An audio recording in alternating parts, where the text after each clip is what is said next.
It's time for an Out and About with Jamie Grout Shortcast video, and with me to my right and your left is Carol Camp, and I want to make sure I get her title correct. She's Iowa State University Extension and Outreach Horticulture and Master Gardener Program Coordinator. And to my left is a guy I've known for a while because he's been involved in community theater and even directed him in the play The Odd Couple, is Mark Monroe, who is a master gardener. And we're here to talk about a big event coming up at DMAC on Saturday. Mark, tell us what is going on here at DMAC on Saturday. We have an open house for our inspiration garden, which we are just beginning to create. We've got a few elements there that are already put in place, but most of it is still in the planning stages. The event will be from 9 o'clock until 10:30.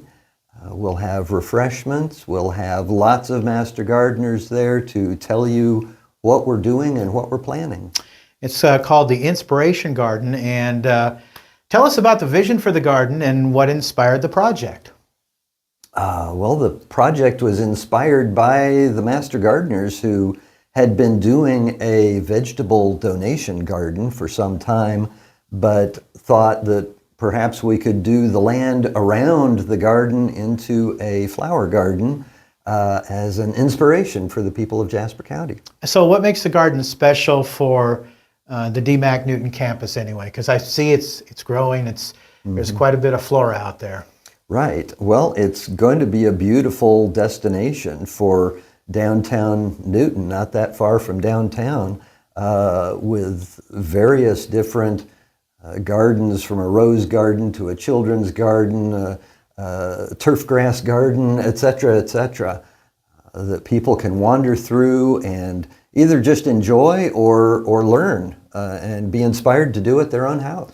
So who was a garden built for? And I guess I'm wondering, how it will benefit the community. You said, it's going to beautify downtown. That's part of it, I know. Mm-hmm. Well, educational. I mean, we're all about educating people, either getting more people to be master gardeners, because anybody can go through the training and become a master gardener, or just to inspire people to do more with their own yard.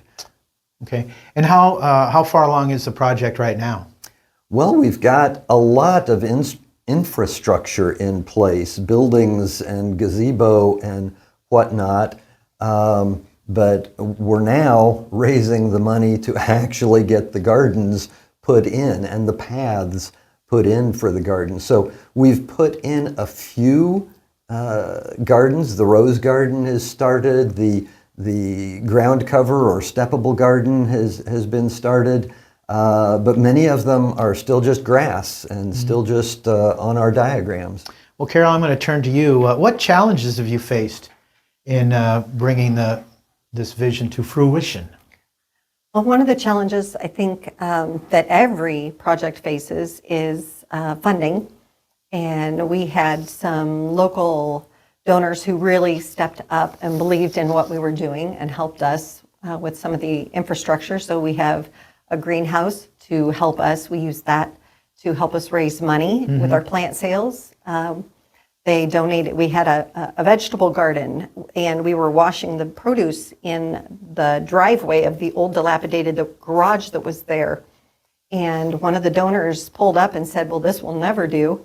And he got permission from DMAC, and he tore that building down, and he gave us a beautiful new garden house that serves many purposes, but that really helped solve some problems for what we were doing. And that fountain out there looks beautiful, if I do say so myself, being a member of the Rotary Club in Newton. It is stunning, and thanks to Rotary and Bevan Bruce Curtis and the Onan family, that fountain was put in, and it is lighted, and it's just a stunning piece in our garden. And I understand you're still raising funds for the project. How much more is needed, Carol? Right now, we're looking at about $50,000 to complete the project. That would include what we need to put in the pathways, which kind of need to go in first, because we don't want to be plowing up beautiful gardens to put in pathways. And then the remainder of the money would go in for benches in the gardens and the education components. So how has the community responded so far, Carol? The response has been phenomenal. We have folks stop by the garden all the time, or they stop into the extension office and comment on, wow, I love to see what's going on down there. They want to know more. One of the things that surprises them is that it has been done and will be completely done by donations. Okay. So there's no taxpayer money used on any of this. It is come from the community and from their hearts. Mark, what can people expect when they come to Saturday's event? They can expect to have a whole lot of master gardeners there to help them see around the place. They can find displays on what we're planning on doing. Each of the garden areas will have a sign saying what we're planning on doing there. We'll have the planned paths marked out on the ground. We'll have the donation garden open and people in there talking. We'll have the garden house open and people can get tours of that, the greenhouse, so forth. And if people can't make it to the event, how can they still help out? Well, you can, anytime you see any of us there working, you can stop by and talk to us about it, talk to us about donating to the garden, talk to us about becoming a master gardener.